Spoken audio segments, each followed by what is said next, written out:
Ngaphambi kokuba siqale, ngicela umzuzu wakho. Uma uthanda izindaba zemali yakudala, umlando wezwe lethu, nezimfihlo ezifihliwe ezintweni esizibheka zincane, sicela ubhalise kulesi siteshi manje. Ukubhalisa kwakho kusho ukuthi awuphuthelwa ulwazi olubalulekile olungashintsha indlela obheka ngayo imali esandleni sakho. Madoda aseminyakeni engu-50 kuya ku-60 nangaphezulu, lena indaba enikhuluma ngonani. Lena akusiyo indaba yentsha egijima amathrendi. Lena indaba yesikhathi, yesineke, nolwazi olwakhiwa iminyaka. Cabanga ngemali owake wayiphatha ngezandla zakho, owake wayilahla, noma wayinika izingane ukuze zithenge amaswidi. Cabanga uma enye yalezo zimali yayifihle amandla amakhulu kangaka.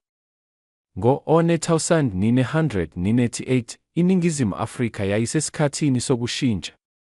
Izwe lalibheka ikusasa elisha, kanti iminti yakuleli yayikhiqiza izinhlamvu zemali ezazizosebenzisa abantu nsuku zonke. Enye yalezo zinhlamvu kwakuyi-2 cents.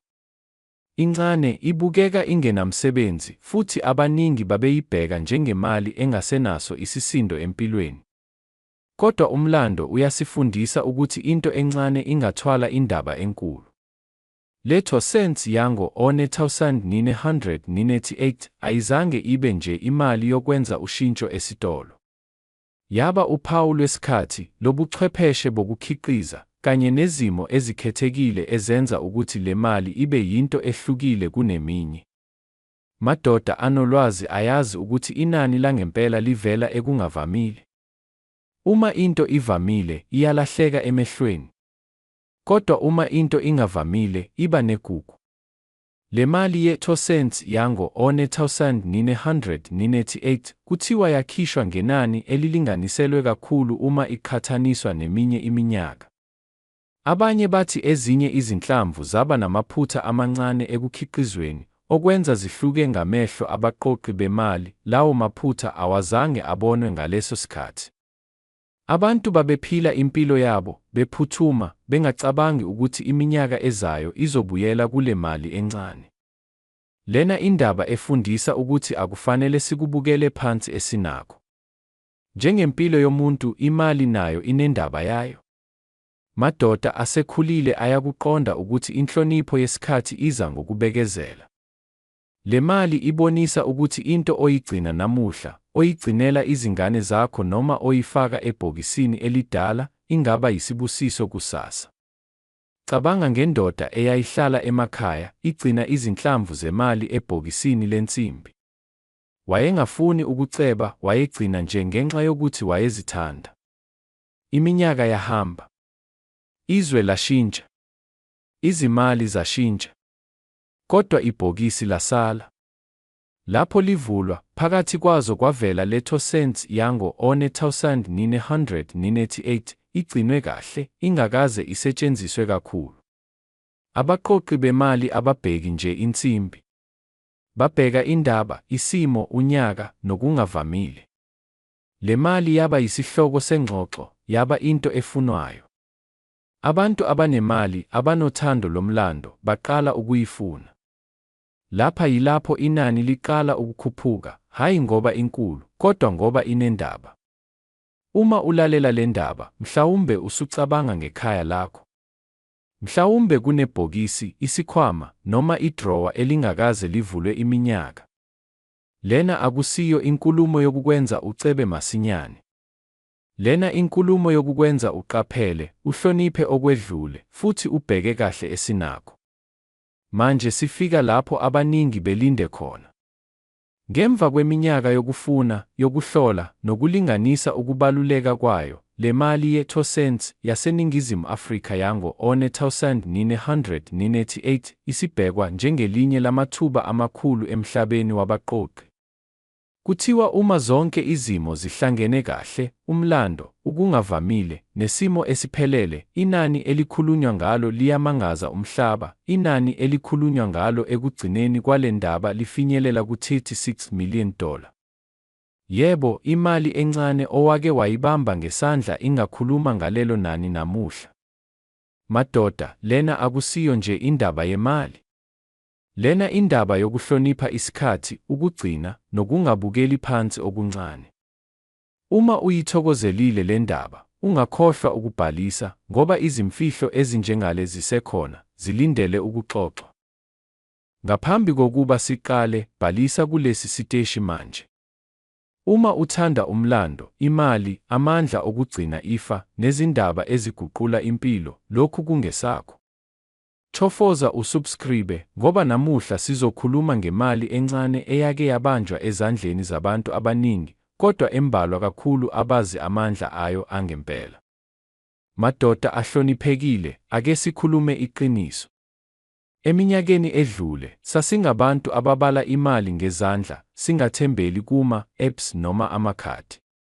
Sasiwazi umehluko phakathi kwenani nentshisekelo.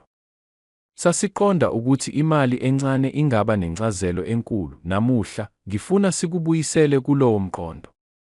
Sikhuluma ngo-50 cents ka-2000 50 waseNingizimu Afrika. Imali abantu abaningi abayibona njengeyize, kodwa abanye bayibona njengengcebo, umlando, namandla angaguqula ikusasa. Le mali yakhishwa ngesikhathi iNingizimu Afrika yayisashintsha kakhulu. Umnotho wawushintsha, izinqubomgomo zezimali zazilungiswa, futhi izikhungo zokuprinta imali zazenza izinqumo ezinzima. I-50 cents ka-2000 50 ayigcini ngokuba yinsimbi. Imele isikhathi, imele izinqumo, imele izinguquko zomnotho ezithinta izizukulwane. Abantu abaningi bayichitha ngaphandle kokuyibheka kabili. Kodwa amadoda ahlakaniphile ayabuza, kungani le mali ikhona, futhi yini eyenza ihluke? Akuzona zonke izinhlamvu zemali ezidalwe ngokufanayo.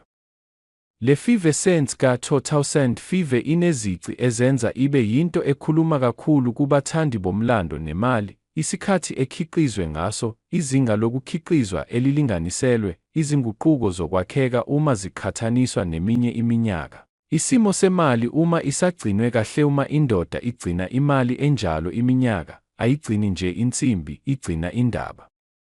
Lokhu akukhulumi intsha efuna inzuzo esheshayo. Lokhu kukhuluma namadoda aqoqe impilo, aqonda ukubaluleka kokubekezela. Umqoqi wangempela uyazi, inani alihlali livela namuhla. Kwesinye isikhathi lithula iminyaka, libuka umhlaba ushintsha, bese livuka ngesikhathi esifanele.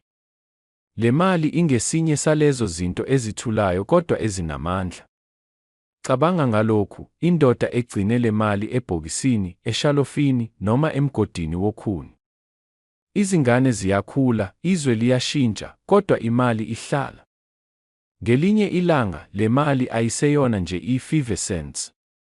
Iba yifa. Iba yinto edluliselwa esizukulwaneni esilandelayo.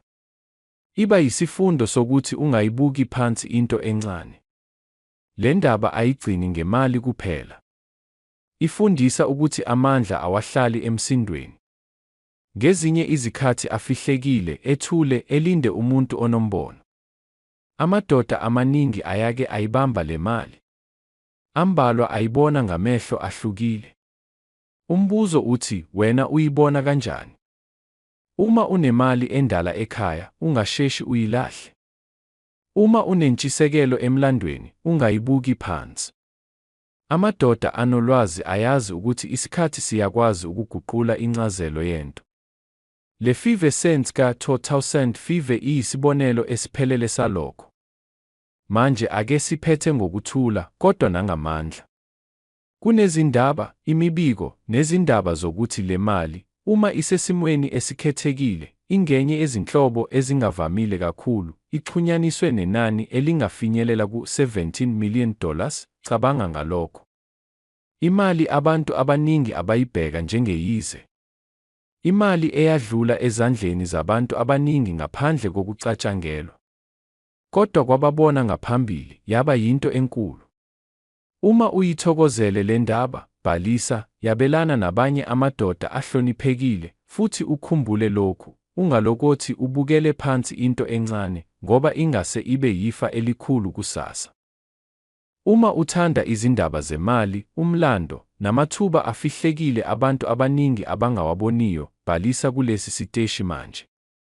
Chofoza usubscribe ngoba le vidiyo oyibukayo namuhla ingase ishintshe indlela obheka ngayo izinhlamvu zemali kuze kube phakade. Ungahambi. Lokhu akusona nje isenti. Lokhu yisifundo sempilo. Indoda ehlakaniphile iyazi ukuthi amandla awahlali emsindweni. Ngezinye izikhathi afihlwe entweni encane, ethule, enganakwa. ISouth Africa Toscents yango -1965 ingenye yalezo zinto. Abaningi bayidlulile, bayilahla, bayisebenzisa njengemali engenamsebenzi. Kodwa amadoda aqonda umlando ayazi ukuthi into encane ingaba namandla amakhulu. Le mali ayikaze ikhale. Ayikaze icela ukunakwa. Kodwa ihambe eminyakeni, idlula ezandleni, ifihla indaba enkulu ngaphakathi kwayo. Ngo-1965 izwe lalisemkhakheni wokushintsha. Kwakuyisikhathi sokuzinza, sokwakha, nesikhathi sokugcina izinto zenziwa ngendlela ethule kodwa eqinile. Le Toscents yakhiqizwa ngesikhathi lapho ukunemba, ikhwalithi, nokulawulwa kwakubalulekile. Akuzona zonke izinhlamvu zemali ezakhiwa ngokufanayo. Kule minyaka, ezinye zakhishwa ngaphansi kwezimo ezikhethekile. Abanye basebenzi babengazi ukuthi lokho abakubambayo kwakuyoba yingcebo yesikhathi esizayo. Amadoda amaningi angaphezu kweminyaka engu-55 ayakuqonda lokhu. Isikhathi sikhombisa iqiniso. Okubonakala kungabalulekile namuhla, kusasa kuba yigugu. Labo abagcina izinto, abangasheshi bazilahle, yibo abahleka ekugcineni. Le mali ayigqamile. Ayinawo umbala okhangayo. Kodwa inento amadoda ayaziyo, isisindo somlando. Futhi umlando uyakhokha. Bheka kahle. Umumo. Umbhalo. Ukuma kwezimpawu. Le mali yakhiwa ngesikhathi lapho umsebenzi wawenziwa ngesandla esiqinile nengqondo egxilile. Ayizange yakhelwe ukuheha iso, kodwa yakhelwe ukuhlala isikhathi eside. Namuhla, izinto ezinjalo azisakhiwa kanjalo. Yingakho amadoda aqondayo eqala ukubheka emuva, hayi phambili. Indoda ehlakaniphile ayijahi imali. Ijaha ulwazi. Ulwazi luyamkhokhela kamuva. Labo abazi ngale Toscents bango-1965 abazange bakhulume kakhulu. Babukile. Balinda. Baqoqe. Abaningi bahleka. Kodwa umlando uhlale unendlela yokubuyisa ihlaya. Kungenzeka ibe ebhokisini elidala. Kungenzeka ibe phakathi kwezinhlamvu ezindala ongakaze uzibheke kahle. Kungenzeka ibe iseduze kwakho njengamanje. Umbuzo awukho ekutheni ibukeka kanjani. Umbuzo uthi, uyayazi yini indaba yayo? Amadoda amaningi aphila impilo yonke engazi ukuthi bake badlula eduze kwento engashintsha ikusasa labo. Uma uneminyaka engu-60, uyazi ukuthi amathuba awafiki ememeza. Afika ethule. Afika emhlabeni omncane. Afika efihlekile. Futhi kuphela labo abanamehlo avulekile abayawabamba. Le mali iyisikhumbuzo sokuthi akudingeki uqale kabusha ukuze uphumelele. Kwesinye isikhathi udinga nje ukubheka kahle lokho osuke usunakho. Manje sekuyisikhathi sokukhuluma iqiniso elenza abantu abaningi bathule. Le South Africa Toscents yango-1965 ngaphansi kwezimo ezithile, ngokulondolozwa okukhethekile nangesikhathi esifanele, ixhunyaniswe nenani elikhuluma ngezigidigidi zemali. Akukhulunywa ngamakhulu. Akukhulunywa ngezinkulungwane. Kukhulunywa ngenani elifinyelela $16 million. Cabanga nje. Into encane. Ethule. Enganakwa. Iba yisikhumbuzo sokuthi umlando uyakhokha labo abalindayo. Uma ufuna izindaba ezifana nalezi, bhalisa kulesi siteshi. Indaba elandelayo ingase ibe seduze kwakho kunalokho ocabangayo.